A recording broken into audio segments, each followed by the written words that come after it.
Pessoal, boa noite, tudo bem? Professor Sérgio. Hoje é a nossa segunda aula, então, de saúde mental. A nossa primeira aula a gente falou um pouquinho, pessoal, sobre o que é saúde mental, né? A gente falou um pouquinho sobre os preconceitos encontrados nessa área, tanto para o profissional da área de saúde, como para os pacientes, né, desta área aí de saúde mental. Hoje, pessoal, a gente vai falar um pouquinho sobre os fatores que influenciam os transtornos mentais. A primeira coisa, pessoal, que a gente tem que saber é que a gente tem que olhar o nosso paciente como um todo. Não adianta, por exemplo, eu olhar o paciente de uma forma como se eu tivesse um tampão no olho, igual aquele que os cavalos usam, que ele não consegue enxergar do lado, né? Ele só enxerga para frente. Não consigo resolver o problema do meu paciente assim, tá? Antigamente, muitos profissionais da área de saúde, eles gostavam de olhar o paciente de forma única. Por exemplo, ele gostava de olhar o problema do paciente, tentando achar somente um problema para que ele tenha desenvolvido esse transtorno mental aí. Ele não gostava, por exemplo, de imaginar que o paciente ele pudesse ter tido um problema de transtorno mental por, pelo, por forma física ou então por forma emocional, né? Porque ele achava que seria mais fácil dele tratar se ele achasse o problema do paciente. Exemplo, tem um paciente que ele está num surto aí psicótico, com medo, tem medo de sair de dentro de casa.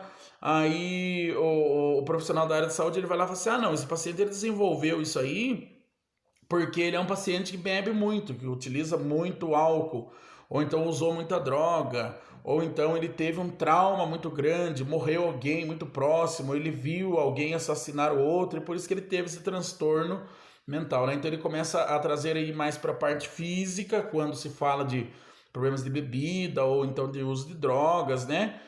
Ou então só para a parte emocional, como, ah, não, ele ficou com medo porque ele viu que alguém se acidentou próximo dele ou mataram alguém perto dele.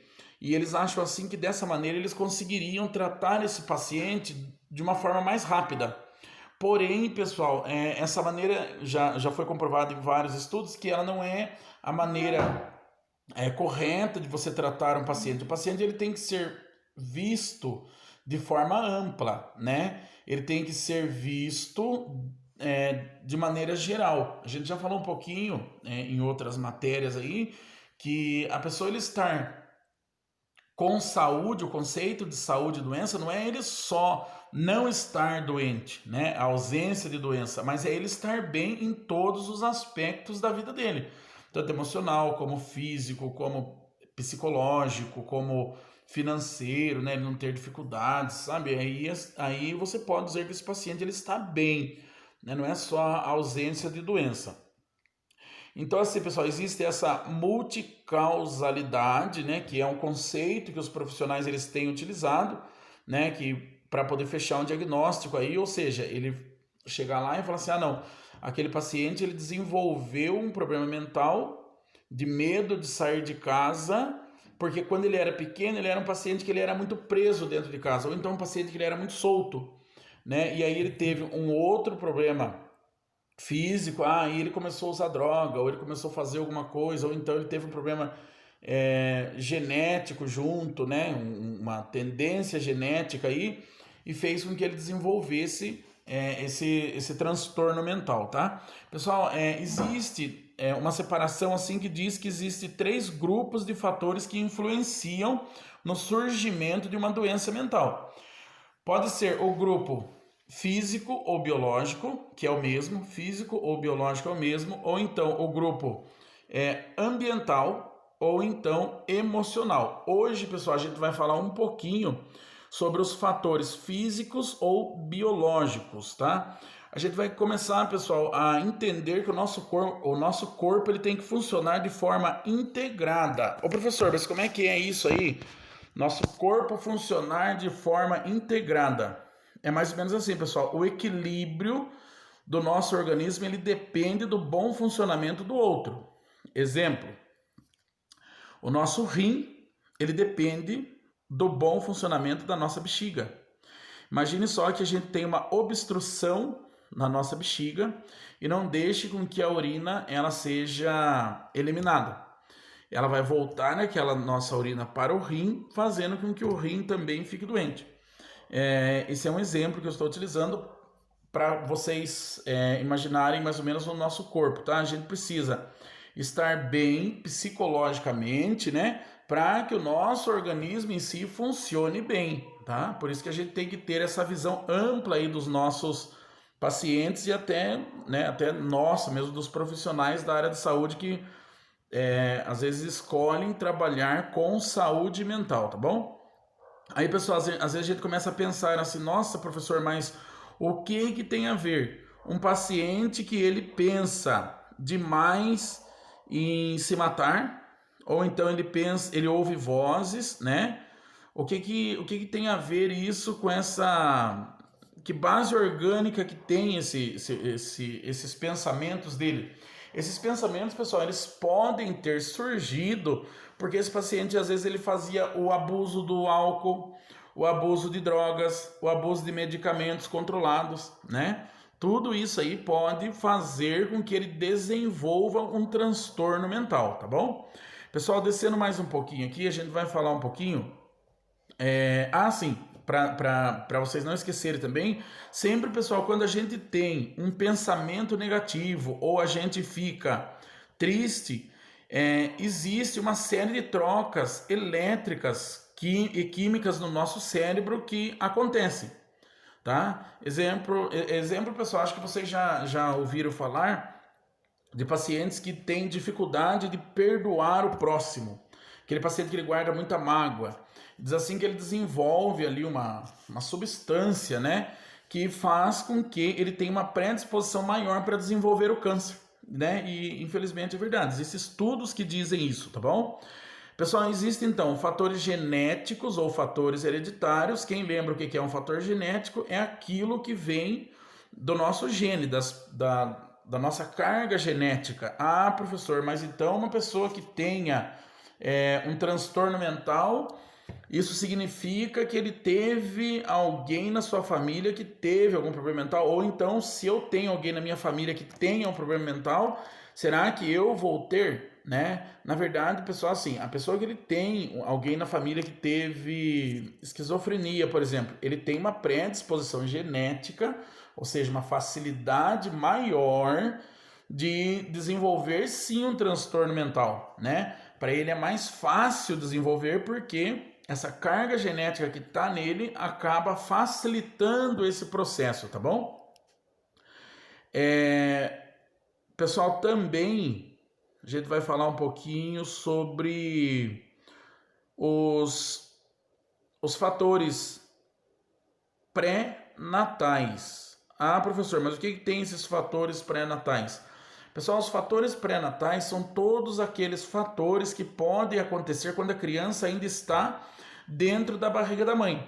Imagine só uma criança que ele está dentro da barriga da mãe, a mãe faz uso de droga, a mãe faz uso de bebida alcoólica, a mãe é uma pessoa que não tem uma estrutura física, uma pessoa que às vezes nem se alimenta direito para poder fornecer aquilo que o bebê ele necessita. O que vai acontecer? Ele vai fazer com que... O que vai acontecer? Vai ter uma dificuldade na formação desse bebê, né? E esse problema que vai acontecer, que pode acontecer, né? Não em todos os casos, não é obrigatório. Mas assim, esse problema que pode acontecer nessa má formação do bebê, ele pode vir trazer algum problema mental no futuro daquela criança, tá? Problema às vezes de adaptação, problema de crescimento, tá? Alguns problemas da criança ser sociável com outras crianças, tá bom? Então esses são os fatores pré-natais que podem acontecer dentro aí da barriga da mãe. E os fatores perinatais, tá? Aqui na nossa apostila, pessoal, fala um pouquinho sobre os fatores perinatais. Pessoal, fator perinatal. Perinatal é durante o nascimento do bebê. Nossa, professor, mas o que tem a ver saúde mental durante o nascimento do bebê? Imagine só que a criança ele passa da hora de nascer e ele tenha uma falta de oxigenação cerebral, né? Ele vai ter uma perca aí das funções cerebrais dele, podendo trazer aí problemas futuros, né, de transtornos mentais para essa criança. Também, pessoal, às vezes algum trauma, né? Mas que tipo de trauma, professor? A criança ficou assustada? Não, trauma mesmo de Às vezes quando a criança vai passar pelo canal vaginal, né, a criança ele ficou preso ali, precisa utilizar o fórceps, né? Antigamente falava ferro, retirada ferro, mas ali é utilizado o fórceps, e quando utiliza-se o fórceps, às vezes pode ser que machuque a cabecinha da criança, ou às vezes uma queda mesmo da criança, pode acontecer, né? A criança caiu, bateu a cabeça e teve ali esse trauma que fez com que essa criança tivesse aí uma perca das suas funções cerebrais, podendo então facilitar o surgimento das doenças no futuro, tá bom? Pessoal, aqui na letra D fala sobre fatores neuroendocrinológicos. Nossa, professor, aí complicou, hein? O que tem a ver fator endocrinológico? Bom, a gente sabe, pessoal, que o nosso corpo ele funciona através do equilíbrio do nosso organismo, né? Através da produção de hormônios, né, que são produzidos pelas glândulas, né? Um grande exemplo é a glândula tireoide. E assim, ele produz uma quantidade de hormônio, nosso corpo ele produz uma quantidade de hormônio para que o nosso organismo funcione. Um dos exemplos, pessoal, desses fatores neuroendocrinológicos, porque esses hormônios eles têm uma ligação direta, né, com o nosso cérebro, né, com o nosso sistema neurológico, né? Às vezes a falta de um hormônio desse aí ele pode acabar complicando e trazendo algumas dificuldades mentais. Um dos grandes exemplos, eu até risquei aqui, é quando a mulher ela tem uma mudança hormonal, ela desenvolve a TPM, que ela fica mais nervosa, fica brava, né? E também tem a psicose puerperal. O que é a psicose puerperal, pessoal? É a mulher que realmente ela tem ali um transtorno mental, às vezes até nem aceita o filho, né? Durante a gestação e após aí ganhar o bebezinho dela. Pode acontecer isso também, tá bom? Pessoal, também existe outros fatores que ligado a doenças orgânicas, tá? Ele pode aparecer em consequência de algumas determinadas doenças, como infecções, traumatismos, intoxicações, abuso de substâncias. Agora, sobre isso, pessoal, sobre esses fatores ligados a doenças orgânicas, a gente vai falar um pouquinho sobre intoxicações. Pessoas que às vezes eles utilizaram algum tipo de medicação, acabaram se intoxicando, ou veneno mesmo, né? E aí acaba com que ele possa ter uma diminuição das suas funções cerebrais, fazendo com que ele tenha um transtorno mental no futuro, tá bom? Pessoal, assim, hoje eu quero que vocês façam para mim 2 questões e enviem no meu e-mail, né?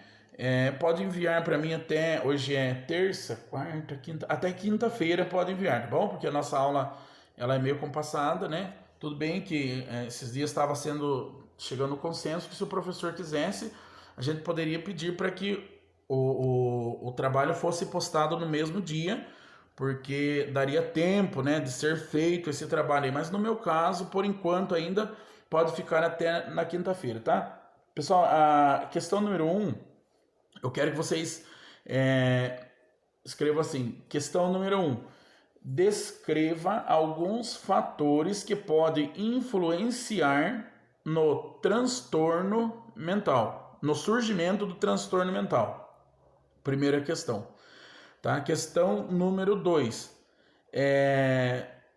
Descreva alguns fatores físicos ou biológicos encontrados em transtornos mentais. Tá? Essa é a segunda questão, pessoal. Vocês vão falar só sobre os fatores que podem ser encontrados por traumas, né?